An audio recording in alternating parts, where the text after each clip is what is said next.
आज आपण मटण बनवणार आहे, तर चला आता मटण कसं बनवायचं ते बघूया। आता पहिले गॅस चालू करून घेते आणि तवा ठेवून घेते। हा एक कांदा घेतला, कांदा असा बारीक काटून घेते मी। कांदा काटून घेतला, हे मसाले आता काढून घेतले मी।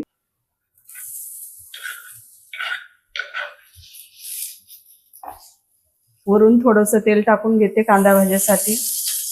इकडे आपलं मटण शिजू राहिलं आणि इकडे आपला प्याज भाजू राहिला। आता हा खडा मसाला मी याच्यामध्ये टाकून देते भाजीसाठी। थोडंसं तेल टाकून घेते।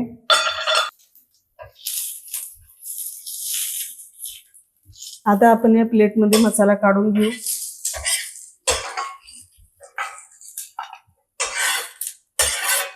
आता मसाला काढून घेतला। आता आपण मटण मध्ये पाणी टाकून घेऊ।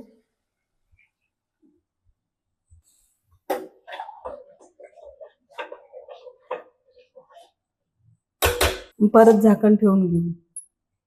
मी अद्रक घेतलं आणि सांबार घेतला। आता हा लसूण टाकून घेते। आपला मसाला आता थंड झाला। आता आपण पिसून घेऊ मसाला।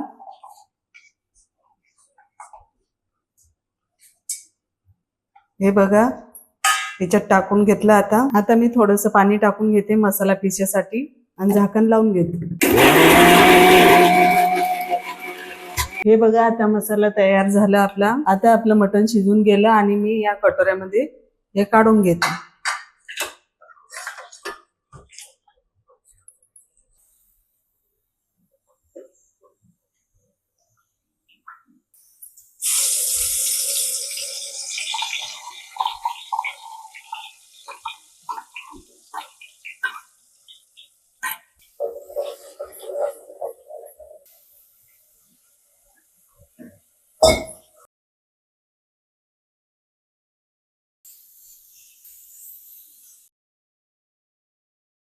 लाल मिरची पावडर टाकून घेते।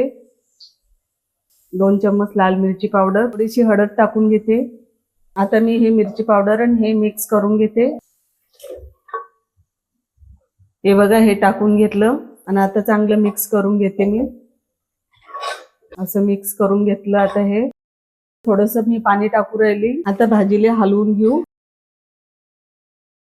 आणि झाकण ठेवून घेऊ 5 मिनिटासाठी।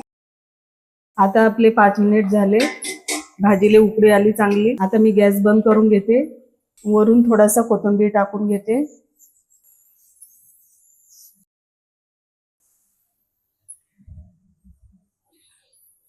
आता आपलं मटण बनवून तयार आहे। तुम्हाला माझा व्हिडिओ आवडला असेल तर लाईक करा, शेअर करा, सबस्क्राईब करा आणि बेल आयकॉनला दाबायला विसरू नका। भेटूया पुढच्या व्हिडिओमध्ये। तोपर्यंत बाय बाय।